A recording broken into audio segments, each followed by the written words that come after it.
ফের মঙ্গলবার কাজল শেখের বাড়িতে আবারও এসআইআর এর শুনানির নোটিশ। এবার তার ৯০ বছরের বৃদ্ধা মাকেও তলব করা হলো। আগামী ২৮শে জানুয়ারি কাজল শেখকে শুনানিতে ডাকা হয়েছে। ওই একই দিনে বৃদ্ধা সাদেকা বিবিকেও তলব করেছে নির্বাচন কমিশন। সেই কথা জানাজানি হতেই রাজনৈতিক মহলে চাঞ্চল্য ছড়িয়েছে। মাকে শুনানিতে ডাকার বিষয়ে তীব্র নিন্দা জানিয়েছেন কাজল।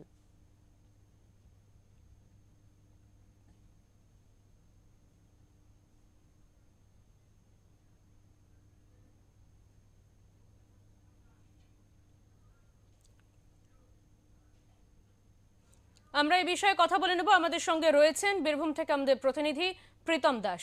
প্রীতম, তোমার কাছ থেকে যে বিষয় জানতে চাইবো, যে প্রথমে আমরা দেখেছিলাম সোমবার কিন্তু কাজল শেখকে এসআইআর এর শুনানির নোটিশ দেওয়া হয়েছিল নির্বাচন কমিশনের পক্ষ থেকে। এবার মঙ্গলবার কিন্তু আবারও কাজল শেখের বাড়িতে এসআইআর এর শুনানির নোটিশ এলো এবং এবারে কিন্তু তার মাকে শুনানির জন্য ডেকে পাঠানো হলো। কি বলছেন এই বিষয়ে কাজল শেখ? দেখো, প্রথমে বলাকি যে কালকে সোমবার কিন্তু ডাক পেয়েছিলেন তৃণমূল নেতা কাজল শেখ।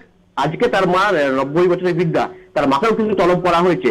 ২৮শে জানুয়ারি কাজল শেখের শুনানির দিনই কিন্তু তার মাকে ডাকা হবে, এমনটাই কিন্তু আমরা সূত্র মারফত জানতে পারছি। এছাড়াও কিন্তু কাজল শেখ আজকে বলেন যে বিজেপি তীব্র নিন্দা ছড়াচ্ছেন এবং বিজেপি এরকমই কিন্তু বলছে কাজল শেখ। দেবাঞ্জলি। একদমই, অনেক ধন্যবাদ প্রীতম।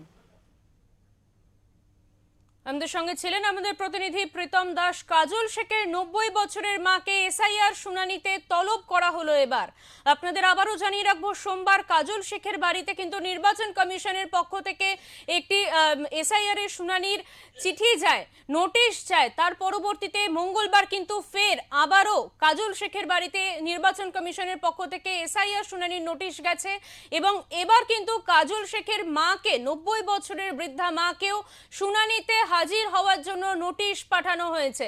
স্বাভাবিকভাবেই কাজল শেখ এই ঘটনার সম্পূর্ণভাবে তীব্র নিন্দা জানিয়েছেন।